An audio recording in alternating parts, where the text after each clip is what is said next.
Welcome to Sound Bites, hosted by registered dietitian nutritionist Melissa Joy Dobbins. Let's delve into the science, the psychology, and the strategies behind good food and nutrition.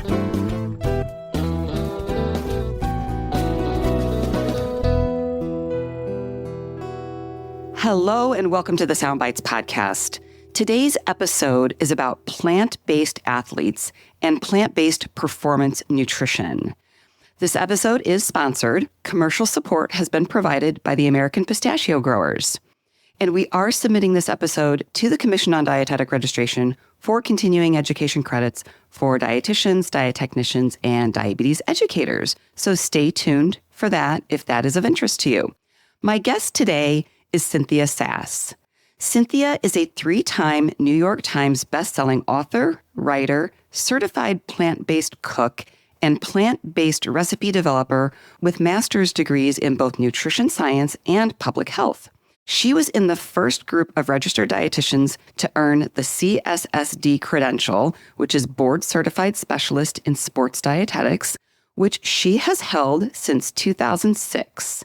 Cynthia has consulted for 6 professional sports teams in the NBA, MLB, and NHL, and has a Los Angeles-based private practice with a specialty in plant-based performance nutrition. Welcome to the show, Cynthia. Thank you so much for having me, Melissa. I'm excited about our conversation today. Me too. It's been a long time coming to have you on the podcast, and I'm just thrilled to have you here. I would love for you to share more about your background and the work that you do. It sounds very fascinating. I haven't done this topic on the podcast at all, and I'm really looking forward to learning from you. But I'd love to start with, more about your background and the work you do. Oh, of course, and any disclosures to note. Absolutely. Yes, I do want to say up front that I am a consultant for the American Pistachio Growers, and I am being paid for my time here today to be a guest on the podcast. But as you listen to our conversation, I hope you'll note that I'm always invested in the science and the evidence as it relates to sports nutrition and nutrition overall. But I'm happy to tell you a little bit more about my background. So I would say that all or mostly plant-based eating has been a part of my personal journey since I was in high school. Wow. And back in high school, I participated in track and cross country and cheerleading. And I definitely made some pretty big nutrition mistakes or missteps then, not knowing that much about nutrition as a plant-based athlete then. And I will say that when I was in high school, I kind of fell in love with nutrition as a profession. I heard about it from my health teacher. I found out that dietitian was something that you could do for a living. Wow. So I went to college knowing that I wanted to become a registered dietitian. I went to Syracuse University, and I ended up doing my bachelor's and master's degrees there in nutrition science. And I was fortunate enough in graduate school to be the teaching assistant for a professor who was really a pioneer in sports nutrition. And she encouraged me to follow that path because I really knew that I wanted to work in fitness and wellness and disease prevention. I wasn't as attracted to clinical dietetics. So she was really encouraging to me. And that's when I really started to marry my love for plant-based nutrition and my love for sports nutrition. So back then, starting out on the sports side, as a new dietitian, I just had to get some experience. I would go give free talks to local gyms, local runners groups, and I really had to work my way up the step ladder from engaging with recreational athletes to high school athletes, then collegiate athletes, and eventually semi-pro, and finally pro athletes and pro teams. So it was really a process for me to kind of work through that level of experience. But I will say on the personal side, so this is like over 25 years ago when I first started out, I was really discouraged from telling athletes that I was personally plant-based. And I think it was a different time. There was a little bit more stigma associated with it back then. I think that people saw it as a little bit more extreme way of eating, or there was even some concern that I might be judgmental of people that weren't fully plant-based. And, of course, as a dietitian, that was never my way of coming at it. I was always looking at it not as do as I do, or, everyone should follow the same path, but, what's right for that particular individual. But I did kind of keep it under wraps, I would say, for the most part.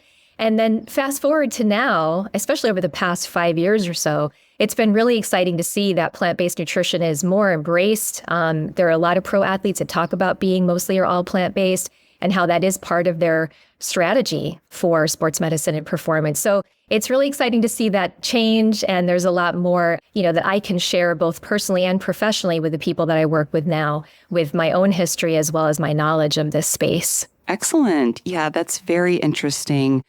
And I can appreciate what you're saying. I mean, just being a dietitian and working with different types of clients, two things come to mind. One is, you do have that personal experience that you can share. It's like, I'm a certified diabetes educator. I don't have diabetes, but some diabetes educators do, and they do bring that experience to the table. Whether we're working with somebody who is a carnivore or a vegan, we as dietitians need to meet them where they are.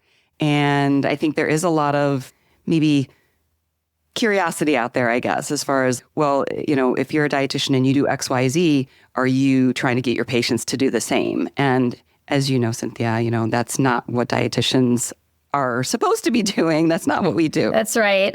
That's one of the things that sets us apart, right, I think, yeah, from influencers, is that we are professionals and we are experts and we are meeting people where they are. I sometimes have people reach out and ask me, I see you have a lot of information about plant-based nutrition, plant-based eating. Do you only work exclusively with people that are plant-based? And I'll say, no, I will work with anyone who's even wanting to become more plant-forward or learn about the roles of plants in performance. And so we're very non-judgmental and exactly. Excellent. Thank you. I love that. Well, let's start off with some definitions. I've talked about plant-based on the show many times, and I know that there's no official definition. This term is becoming more popular. The definition can vary, and maybe it's just a very personalized thing. But for the purpose of our discussion today, let's talk about what we mean by plant-based, and also what is a plant-based athlete. And I guess for that matter, let's try to define what an athlete is. Yeah. So as you noted, there's really no one universally accepted definition of plant-based. I think some people would define it as 100% whole food plant-based diet. Other people define it as a mostly or primarily plant-based diet. I think most people would accept that it is an eating pattern made up mostly or entirely of plants, but with a focus on whole plant foods. So produce and whole grains and legumes, nuts and seeds as the primary focus. And as far as athletes, that's really interesting about the definition of that. I actually came across a 2021 paper that was published in Frontiers in Physiology, and they had an American Heart Association definition of athlete, which I had actually not seen before. And then they also defined exerciser. And the difference between the two is about the athlete being focused on competing and really trying to achieve a level of excellence in their sport or with how they train. Whereas an exerciser may be someone who participates in physical activity just for fitness or their own personal health, or maybe to change their physique, but maybe it's not necessarily as focused on competition or as organized. But, when I work with people, I'll say I've worked with people at all ends of the spectrum. As you mentioned, I've worked for 6 professional sports teams. So these are athletes that are getting paid to participate in this sport at a very high level. They're definitely, many of them are elite athletes. And then I've worked with former professional athletes who are now retired, but they still consider themselves athletes, even though they're no longer competing. I've worked with executives or entrepreneurs who surf first thing every morning, and they're never going to compete in surfing, but they do consider themselves athletes. And that is definitely a very athletic endeavor, surfing, especially, that frequently. I've worked with people who were athletes in high school or college, and now they have a full-time job, but they maybe still participate in that sport, not at a professional level, but at a competitive level, and they still train for that sport. And I think they would consider themselves athletes. And then I work with exercisers, people who are just trying to improve their strength or their endurance, flexibility, or all of those things in some sort of training capacity, but they're not competing on any level. They don't necessarily have, a goal of achieving excellence. They just want to improve their own performance. So for me personally, I think maybe there's some importance of having these definitions for research purposes or other purposes. But when I work with an individual, I just want them to know that I'm there to help them understand how whatever they're doing, however they're moving their body, how to match up their nutrition to improve or optimize their performance, give them all the nutrients that they need, and allow them to fully recover from the stress and the wear and tear that physical activity is putting on their body. Okay, great. It's interesting that how someone thinks of themselves may be more important. Yeah, no, that's really interesting. Thank you. Yes. So then regarding the plant-based, I mean, there may or may not be animal products, and that's very clear. It's not necessarily vegan, but it can be. And then I'm glad you found this definition for the athlete versus exerciser. And, and as you're talking, obviously every client that you work with, they're all unique individuals and have unique needs. Yes. But we'll be talking about some of the general things that athletes in particular or exercisers can benefit from plant-based performance nutrition. Yeah. And I think that the reason that the words plant-based has become more utilized is because it's more inclusive, right? So I do have athletes or active people or people I work with who they want to be almost all plant-based, but they want to have that option of maybe having sushi every once in a while. Or when they're traveling, if it's really difficult to find a plant-based meal, maybe they will eat salmon or something like that.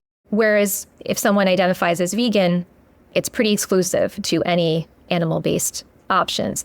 So I think it's more of a flexible way. It's not necessarily flexitarian in that flexitarian may include more frequent consumption of animal products, but plant-based is more, I think, practical for many of the people that I work with. And some of them are 100% plant-based as well and do still use the term plant-based instead of vegan. Okay. So let's talk in general, or maybe in an overview, what the benefits of following a plant-based eating pattern would be if you're an athlete or an exerciser. So I think that really does come down to how you execute this plant-based diet, right? Is it well planned? Is it providing all the nutrients that you need? Is it consistent? So that's going to make a big difference on the impact it has on performance recovery and outcomes like muscle building, et cetera. But we do have some good research to show that a plant-based diet may improve both athletic performance and recovery time post-exercise. That's really important. And there is some interesting research to show that eating more plant protein supports better sleep quality. And we know that sleep is really crucial for athletes and for recovery specifically. And people who eat a plant-based diet tend to have lower BMIs than people who don't eat a plant-based diet. In certain sports, that may be very advantageous. And then just overall health-wise, a plant-based diet is associated with reduced rates of cardiovascular disease, type 2 diabetes, obesity, some cancers, and a reduced overall mortality. So there are a lot of benefits if you do it correctly. Okay, great.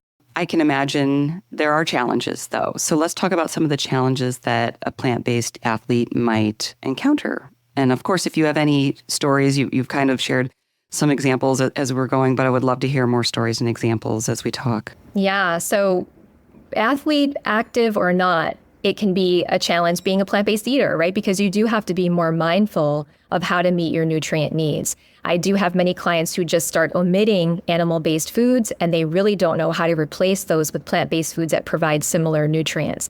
So that's one challenge, just being more mindful of, are you meeting all of your needs? The other one, though, that's really interesting with plant-based eating that I've encountered many times is that whole plant-based foods are fiber-rich, they're pretty filling, so many people will not hit their total calorie or total protein goals because they're full. So they, I've worked with people who I'm, going through their food diaries or talking to them about their usual eating routine, and their diet sounds fantastic, lots of varied whole plant-based foods, lots of nutrients. But when I actually calculate what they're taking in compared to their needs based on their training or performance, they may be only getting 60% of their needs met, right? That can be fairly common because they're filled up before they hit those targets.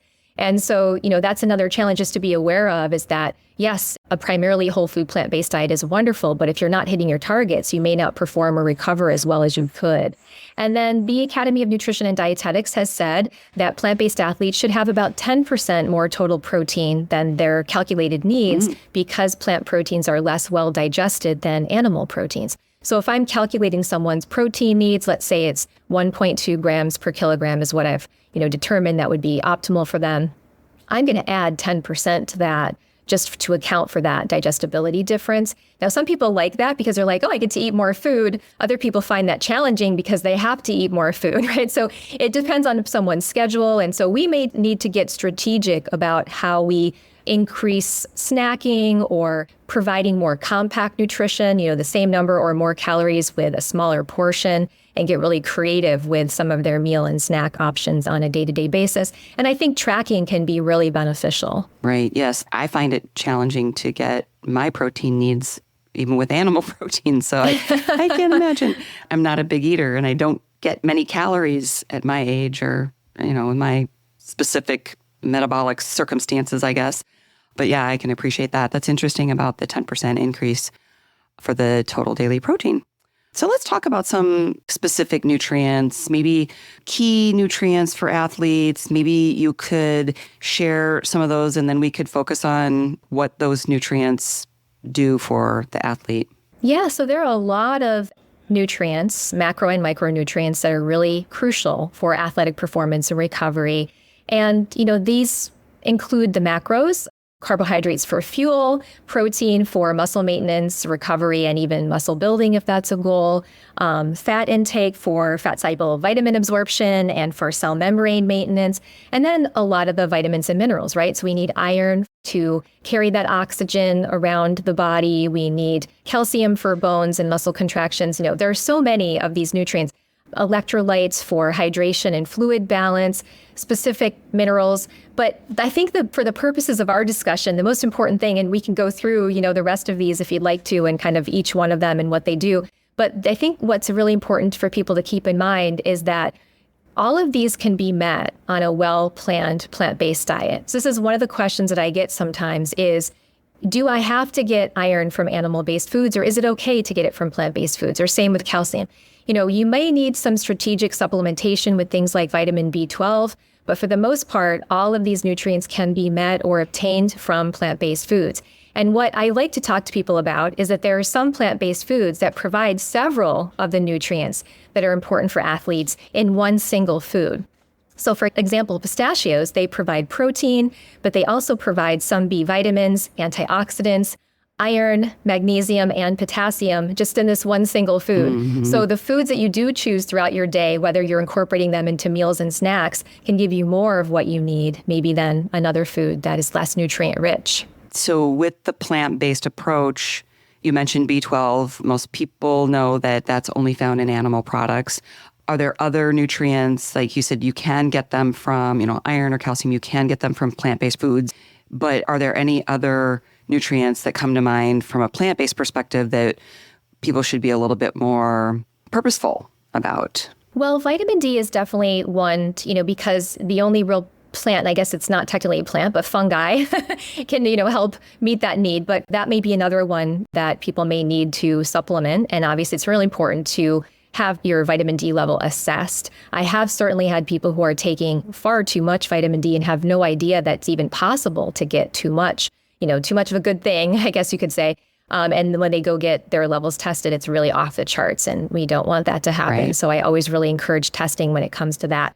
But certainly plant foods are rich sources of a lot of these nutrients. So whole grains, pulses, vegetables, leafy greens can provide a lot of these key nutrients. Calcium, zinc, magnesium, are all going to be obtained from, B vitamins. And as we already talked about, healthy fats from things like nuts and avocados and extra virgin olive oil. And one of the main benefits of a plant-based diet for athletes is that it's really abundant in carbohydrates. Mm. So there's plenty of fuel to go around from a lot of these plant-based foods that have a high carbohydrate content, along with that antioxidant and nutrient-rich package. And I can imagine some athletes might be concerned about getting enough protein and, of course, high-quality protein from a plant-based diet. I know that's one of the main things that we want to talk about today. So what do they need to know to focus on so that they can make sure they're getting high-quality protein and adequate protein?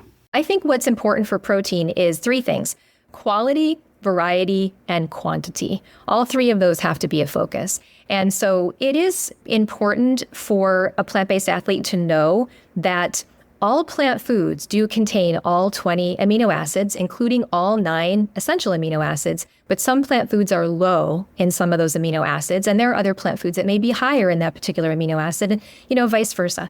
So it's really important for the athlete to get a wide variety of plant foods so they can collect throughout the day all these wide array of amino acids so that they can really achieve a full amino acid profile that would allow them to be able to use those amino acids for muscle protein synthesis and recovery, et cetera.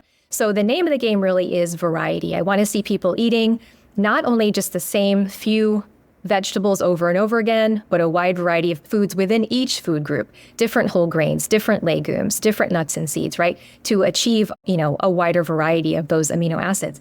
But also what's really important here is that the quantity must be achieved. So I have worked with people who they're just so focused on protein that they're tracking their protein intake. And let's say that they're trying to get 100 grams of protein a day. And they're very diligent about that. And they're hitting, 25 grams 4 times a day. All right, I've got my total protein down. But then when I look at their overall intake, they're maybe missing 20 to 30% of their total calories. So without both total protein and total calorie needs being met, some of that protein is going to be utilized for fuel and pulled away from its job of maintenance, healing, and repair of protein tissues in the body. So that's really important, is that both of those goals have to be met.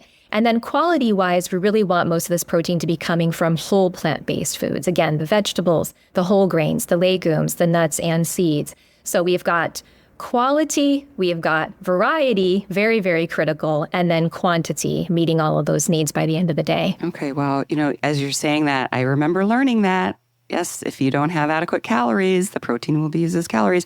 But that's a really, really important point. And as you're talking with the different amino acids, this concept of like complementary proteins or combining proteins, I think that's outdated, but can you just speak to that since you're the expert and I'm not? Yeah. Do you have to have them all at the same time, or it sounds like you can get them throughout the day, but I'll let you answer that. That's right. You can get them throughout the day. And that's such a relief for most people because there was older concept of combining proteins where they had to be eaten at the same time within the same meal. So you had to have your beans with your rice. And, it really led, to some stress for some people that they had to figure out what were the food combinations. And they had to always make sure they had those, whether they were dining out or, preparing food at home. Now we know that our body is able to collect these various amino acids from different foods. They do not have to be consumed at the same time or complement each other within the same meal. And as long as you have that variety and those total calorie and protein needs are met, those amino acids can come together and sort of build that puzzle to create the protein in the body that is needed. So it's a little bit of an outdated. Sometimes I see things like that coming back on social media. Make sure you eat this with that, in order to complement your proteins. But also the other thing to note is that there are some plant foods that are complete proteins themselves, meaning they have high levels of all 9 essential amino acids in that one plant food. And it doesn't mean that you have to only exclusively eat complete protein foods, but it is important to know, sort of which ones are providing more of these essential amino acids. And what foods would those be? Well, pistachios, believe it or not, is one of them. I think many people are surprised to learn that pistachios are a complete protein. So again, meaning they have high levels of all 9 essential amino acids. So just in 2020, the protein quality of pistachios was assessed for the first time at the University of Illinois Urbana-Champaign. So what researchers did is they measured the protein digestibility corrected amino acid score, or the PDCAS, I like to call it, or I think most people refer to it instead of its long terminology. But that evaluates protein quality based both on amino acids and how well the body digests the protein. So the roasted pistachios have a PDCAS score of 81%. And that is more than quinoa, it's more than chickpeas, it's more than roasted peanuts. In fact, pistachios are the only nut that is a complete protein. And so I think most people are like, wow, it's news to me. I didn't know that. Even, some health professionals may not know that information, right, which is relatively new information. So to put that in perspective, the PDCAS score of milk is 100%.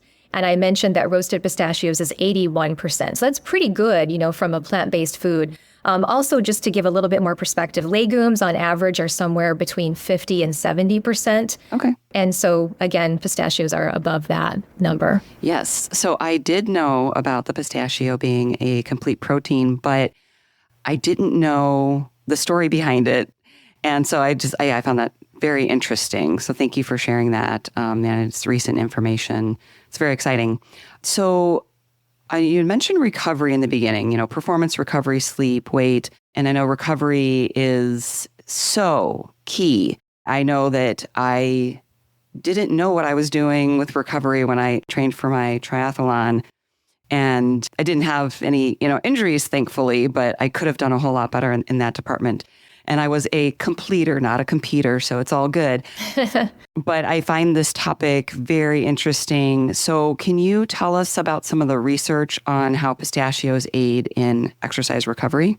Yes. And as you noted, recovery is so crucial. It's a very big piece of the puzzle. The way that I like to explain it to clients is that if you don't fully recover, you go into the next training session or competition at a disadvantage, a little bit weaker. And that can have a snowball effect or over time before you know it, you may be injured. So I'm glad that you didn't get injured, Melissa, but in your training. But there was a study in 2022, so just a few years ago, published in Metabolism Open. And this focused on strength training. And it found that raw, shelled, unsalted pistachios helped with subjective ratings of pain. So that self-scoring of what's your pain level after doing strength training. And also, these athletes maintained muscle force production after eccentric exercise. So those are the slow, controlled contractions that involve lengthening the muscle that often causes that soreness.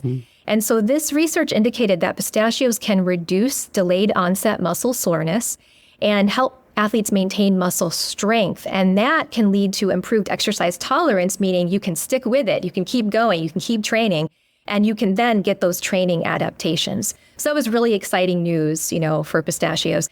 And as I mentioned, Melissa, pistachios also provide antioxidants, which are important for exercise recovery. And they're actually antioxidant powerhouses, rivaling blueberries and pomegranates.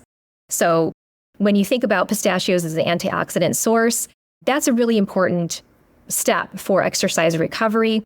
And they also supply a lot of key nutrients that support immune function, including B vitamins, zinc, magnesium, selenium, copper, and fiber, and even lutein and zeaxanthin. Those may help reduce inflammation and also increase the activity of some immune cells in the body. So they provide this really nice recovery package. Excellent. So in addition to this, is there anything else that sets pistachios apart from other plant-based foods or nuts? Well, when we're talking about that PETA score, I think it's interesting to note that the score for pistachios is higher than for almonds, Brazil nuts, peanuts, pecans, pine nuts, and walnuts. And again, they're the only nut that qualifies as a complete protein. Because they have those high levels of all 9 essential amino acids. And with that high level of antioxidants rivaling foods that people think of as antioxidant sources, including cherries, blueberries, and pomegranates, they provide this really nice package. But they're also, in my opinion, very beautiful to look at. They have this gorgeous color. And you mentioned it, when you introduced me, that I have completed some plant-based culinary certificates. And pistachios are one of my favorite ingredients to work with because they're also very versatile. They can be used in both sweet and savory dishes. And they do provide that classic crunch, but they can also be, pureed or ground into pistachio butter or, things like pestos and other types of ingredients. So they have this versatility both in their composition in terms of like the texture, but also that adding that beautiful color and nutrients. And then I think a lot of people think of them, though, as a classic snack. I know for myself and some of my clients, just that ritual of opening the unshelled pistachios one at a time is something that they really enjoy. And that does slow you down, and it can help support more mindful eating of, just one by one opening and eating them versus just grabbing a handful of something and putting it in your mouth and kind of being distracted. Right. More mindful for sure. Yeah. That's my husband's favorite snack. All right. Well, let's discuss some practical applications for plant-based eating for athletes. One thing that I often think about is like, okay, how can you recommend some tips on transitioning to a more plant-based diet? I think there are a few different ways people approach this, and I like to talk about what works for that individual person because there is no one way to approach this. So some people I work with like to just focus on one meal at a time. Maybe they're looking at just breakfast and like, okay, I'm going to take my breakfast. I'm going to think through all my typical breakfast options. And then how can I swap out animal-based ingredients for more plant-based ingredients in my breakfast meal? So someone might, for example, replace a yogurt parfait with a chia seed pudding. Or instead of having an egg scramble, they might have a tofu scramble or a scramble made from chickpeas or white beans or something like that. Once they've sort of plant-based their breakfast options, then they can move to lunch and then maybe snacks or dinner. But another way to approach it would be just to think about what are the most frequent go-to meals throughout the week and looking at the makeup of those meals, the ingredients, and saying, okay, within each of these meals, how can I replace the animal-based ingredients with plant-based ingredients?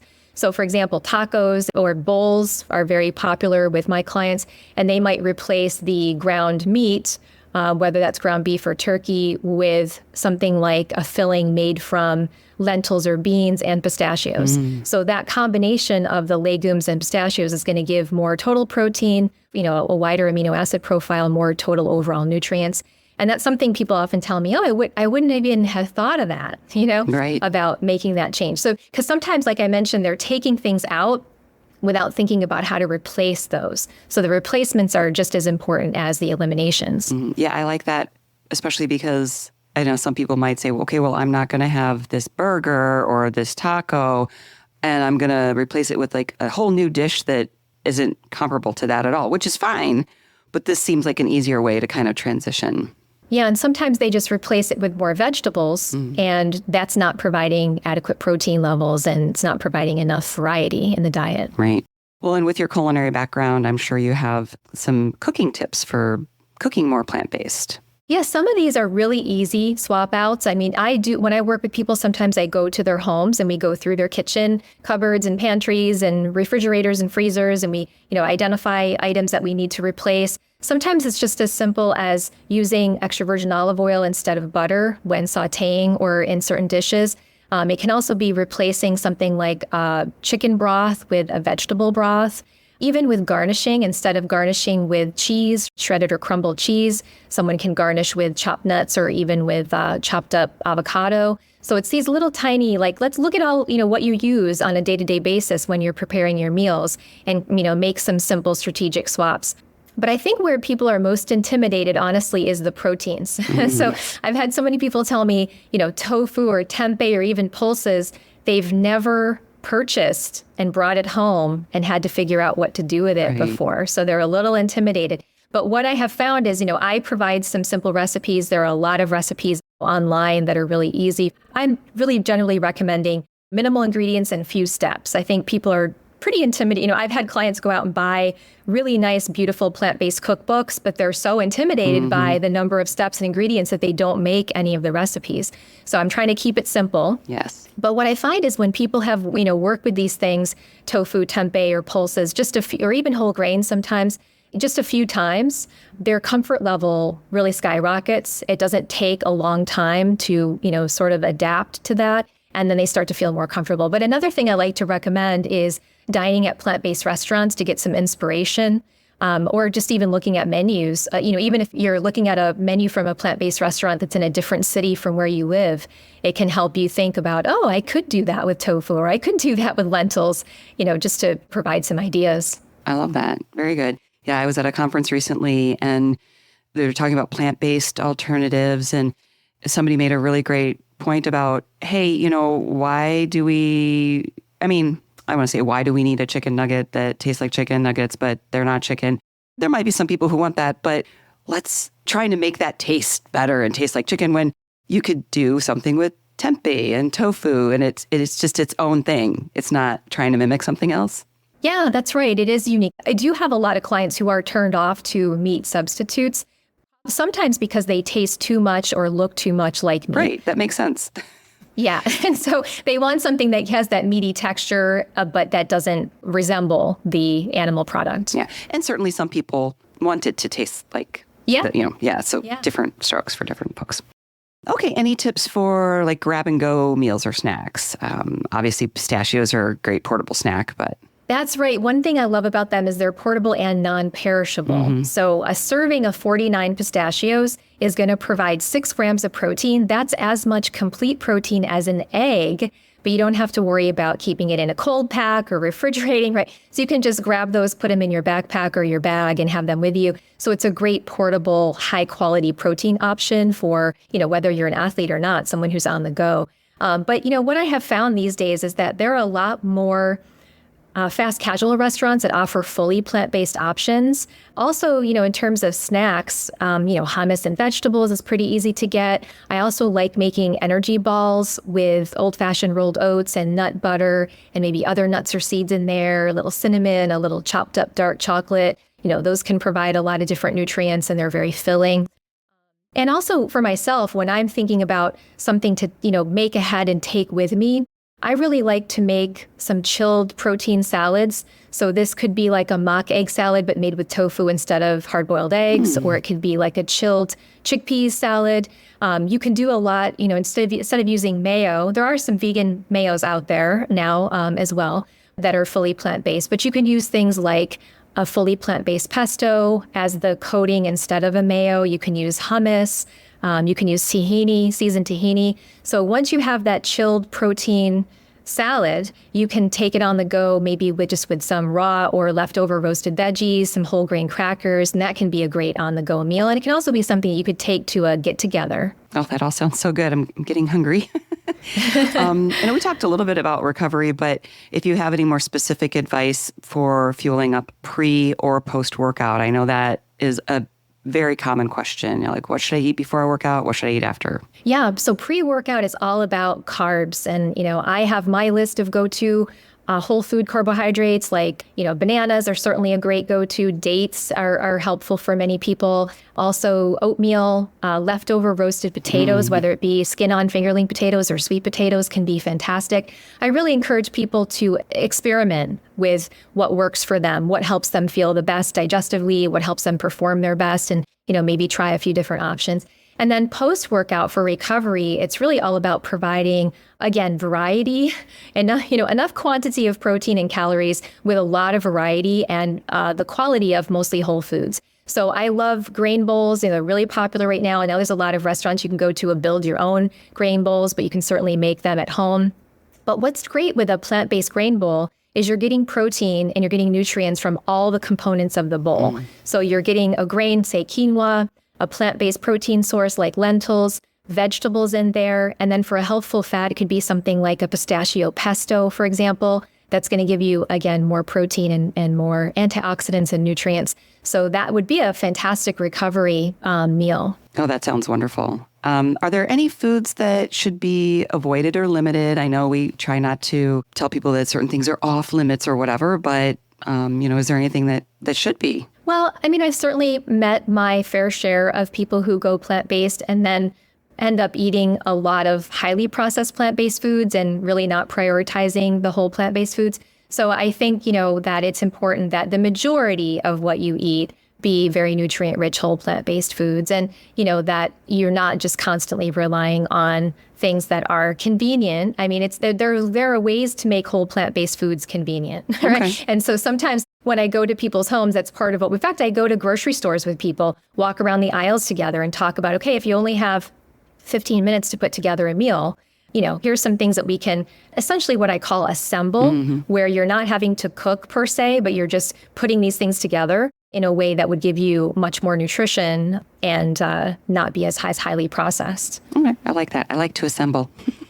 It's my skill level. That makes sense. And it could be, vegan, gluten-free, blah, blah, blah, whatever, but a chip is a chip and a cookie's a cookie, so, right. We talked about some nutrients and especially like B12 and vitamin D with regard to supplementation. Is there anything else we need to know regarding supplements for plant-based athletes that we should consider? If someone's going to be even mostly plant-based, and certainly someone who's going to be all plant-based, vitamin B12 supplementation is a must. Iodized salt is also recommended to help meet iodine needs.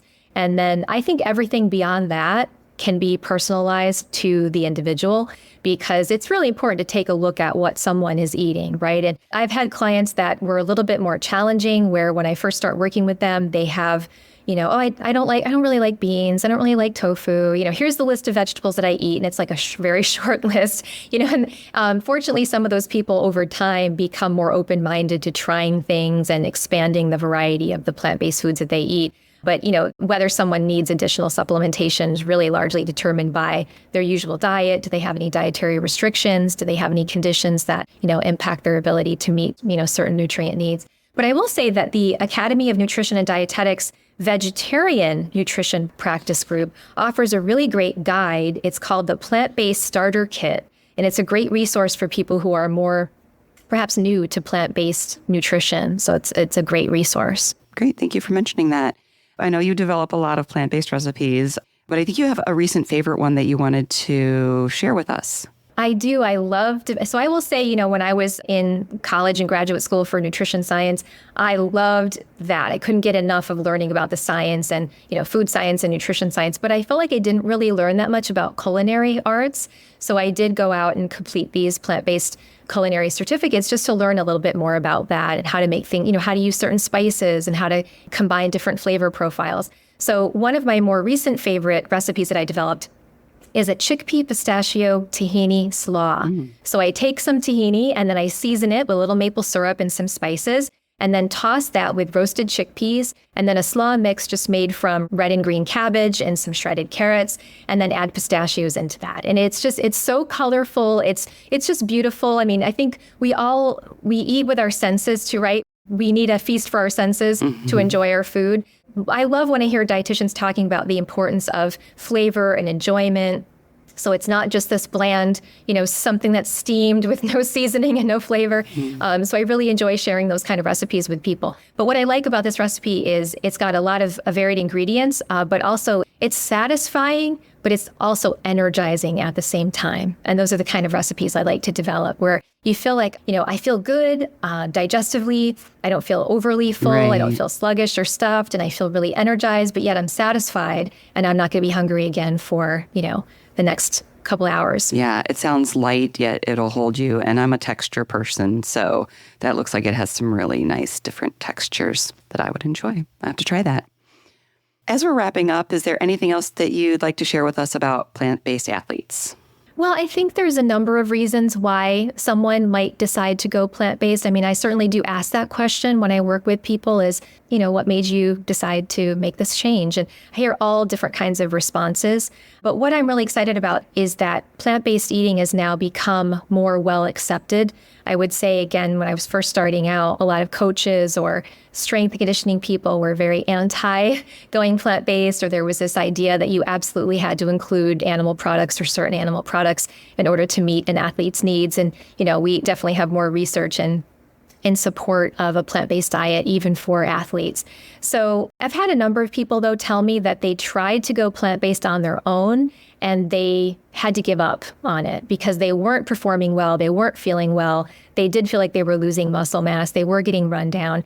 And it was because they weren't working with a professional. So I think, one of my biggest takeaways for anyone is whether you're an athlete or an exerciser or an active person, if you're going to go plant-based, really work with a registered dietitian who is familiar with plant-based diets, who can help educate and counsel you just to make sure that you are meeting all of those needs, nutrient-wise, calorie-wise, protein-wise, helping you plan your meals, helping you be very strategic about how you go about this, because, we want to see people do this and feel better, perform better, recover better, and have all these benefits versus struggling through it. Absolutely. So do you have any bottom line takeaways for us today? Bottom line, a plant-based diet is a safe, achievable, and effective eating pattern for athletes. And it really should focus on nutrient-dense foods like pistachios to be incorporated into that lifestyle. Excellent. Where can people find more about this topic and connect with you? I'm sure there's some websites. I know there's a lot of research and handouts and resources, and of course your social media handles as well. Well, you can visit AmericanPistachios.org, and there are a ton of great resources there. You'll find research, recipes by registered dietitians, including some of my recipes, toolkits, informational handouts, information about the health benefits of pistachios, the nutrition profile of pistachios. So I think that's really a wonderful place to go for more information.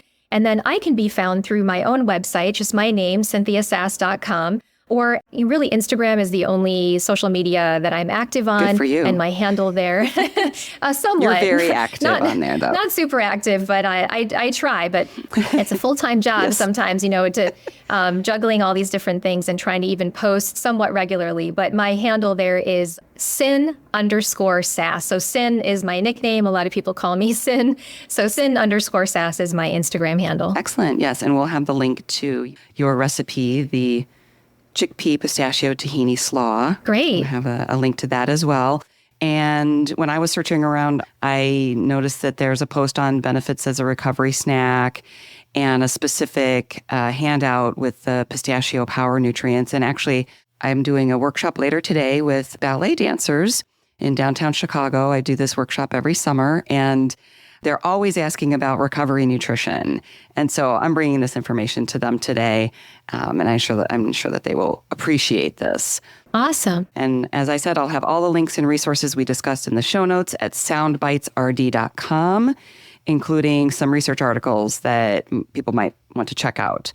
So Cynthia, thank you so much. Is there anything else that you're working on that you'd like to share with us?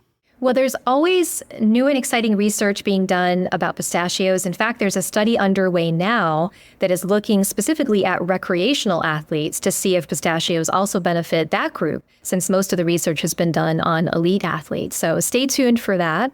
And then I'm just continuing to do my thing and, put good information out there. And so, again, if someone wants to visit me on Instagram or via my website, I'd love to connect with people. Absolutely. Yes, we will stay tuned. And yes, people, connect with Cynthia, follow her on Instagram.